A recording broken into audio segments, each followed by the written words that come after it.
Aula de Sociologia para o segundo ano, 17 de novembro. Pai nosso que estais nos céus, santificado seja o vosso nome, venha a nós o vosso reino, seja feita a vossa vontade, assim na terra como no céu. O pão nosso de cada dia nos dai hoje, perdoai-nos as nossas ofensas, assim como nós perdoamos a quem nos tem ofendido. E não nos deixeis cair em tentação, mas livrai-nos do mal. Amém. Bom dia, mais uma aula e hoje vou falar de apenas um conceito, é uma aula curta, preparatória para a próxima da semana que vem, que nós vamos analisar mais uma obra do Paes, a última desse ano. E esse conceito é o conceito de estratificação social, ele é um conceito bastante utilizado na sociologia. E o que é estratificação social? Estratificação social é a classificação das pessoas em grupos com base em condições socioeconômicas comuns. Classificação das pessoas em grupos com base em condições socioeconômicas comuns. E apesar desse conceito lido assim parecer um pouco abstrato, né? Não entendeu muito do que eu estou falando, mas vocês, acredito, já ouviram falar de estratificação social, embora não com esse nome. Então, o que é isso? Estratificação social é classificar as pessoas com base, né, a partir dos grupos, das condições que elas têm, tanto econômicas quanto sociais. Então, no Brasil hoje, a classificação mais utilizada nas estatísticas por sociólogos é dividir as pessoas nas classes A, B, C, D e E. Já ouviram falar de algo parecido? Nos jornais é muito comum de encontrar. Então, o que seria isso, né? Essas classes A, B, C, D e E, com base na renda. Então, as classes D e E são as últimas, ou seja, as que têm as menores rendas. As pessoas das classes E estão abaixo da linha da pobreza, né? E as da classe E, as da classe D, são também bem pobres, ganham até um salário mínimo. Então, essa é a divisão mais comum de se encontrar no Brasil.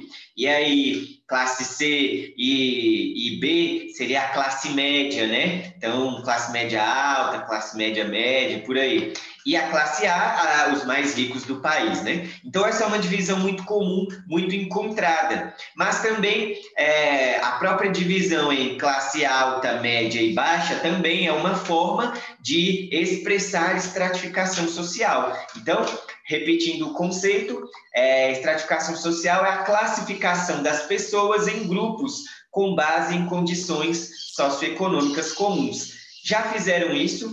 Já utilizaram essas expressões alguma vez de classificar pessoas segundo a classe a qual elas pertencem, né? A classe socioeconômica que ela pertence? Então, você normalmente deve, em geral, né, as pessoas da nossa sociedade, elas se relacionam com pessoas de uma classe socioeconômica semelhante ou a mesma da dela. Então, aí no Colégio Saber, por exemplo, nós não temos pessoas na miséria que passam fome, pelo menos não que eu saiba, né? Se estão estudando em uma escola particular, isso já demonstra uma certa condição, uma certa possibilidade aquisitiva, né? Então, em geral, as pessoas se relacionam, elas estão em contato com pessoas semelhantes a ela, de classes socioeconômicas semelhantes. Então, essa é a divisão mais famosa, mais utilizada no Brasil de hoje. É uma forma de estratificar a sociedade. E um outro relacionado a isso, né, uma outra ideia relacionada, é a ideia de mobilidade social. O que é a mobilidade social de uma sociedade? É a capacidade que os indivíduos dela têm de ascenderem ou caírem de classe social. Então, o Brasil, por exemplo, é uma sociedade em que a mobilidade social é razoavelmente alta. Há no Brasil boas possibilidades, boas chances de ascender economicamente, ascender socialmente, né? Chegar nas classes mais altas. É comum, aliás, comum não é raro encontrar pessoas que conseguem passar de uma classe para outra. E o contrário também acontece. Também é possível encontrar no Brasil pessoas que decaiam de classe social. Em outras sociedades, outras épocas, esta mobilidade social, ela é fluida, né? Ela muda muito.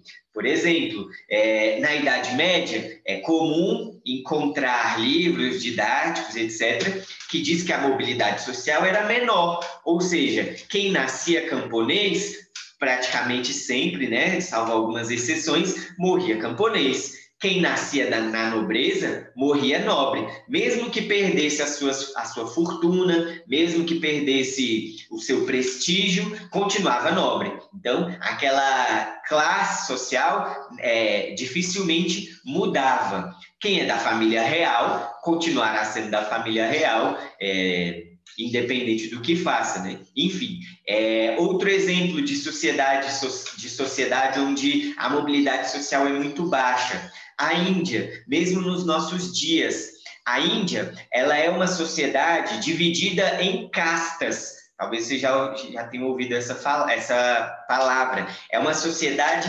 extremamente estratificada. Os estratos sociais na Índia, eles são muito bem definidos. E, em geral, a própria sociedade, ela aceita isso como essa mobilidade como praticamente inexistente. Então, por exemplo, lá na Índia, nós temos os brahmanes, né, que são como que o topo da pirâmide. Imagine uma pirâmide. Essa ideia da pirâmide ela é muito utilizada, muito didática quando vai se falar de estratificação social. Imagine uma pirâmide, então, quanto mais baixo, quanto mais perto da base, mais alargado, e quanto mais alto, quanto mais perto do topo, mais afinado. Então, a quantidade de pessoas nas classes sociais superiores são muito menos pessoas, né? A quantidade é muito menor do que nas classes sociais inferiores. Então, pensando aqui no Brasil, por exemplo, a classe A dos mais ricos, ela é reduzida, é um número pequeno de pessoas, e as classes D e E é onde estão a maioria das pessoas, ou pelo menos a maior das categorias, né? Embora aqui no Brasil a classe média seja bastante numerosa, em comparação com outros lugares. Mas voltando lá para o exemplo da Índia. Então, nós temos no topo da pirâmide os brahmanes, que são os sacerdotes, os letrados, né? A Índia é um país extremamente populoso, é um dos países mais populosos do mundo, tem mais de 1 bilhão de habitantes. Então, no topo da pirâmide social indiana, nós temos os brahmanes, sacerdotes, letrados, etc.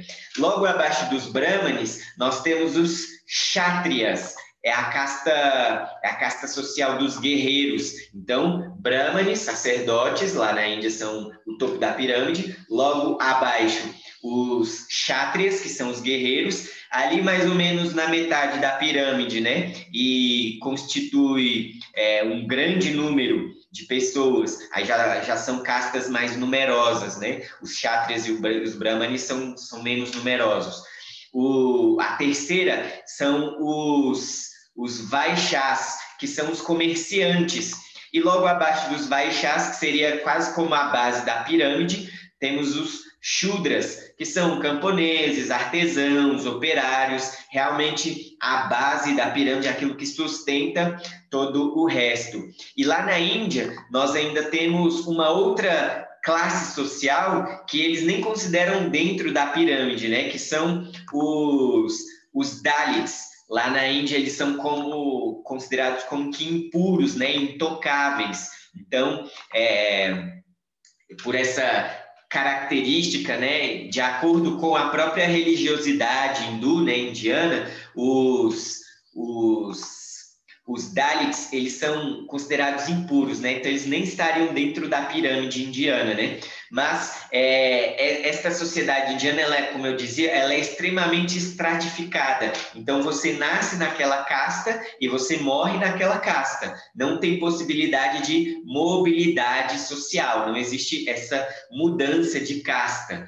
Então, lá, inclusive, o hinduísmo, né, ele mexe muito com a reencarnação, eles acreditam na reencarnação.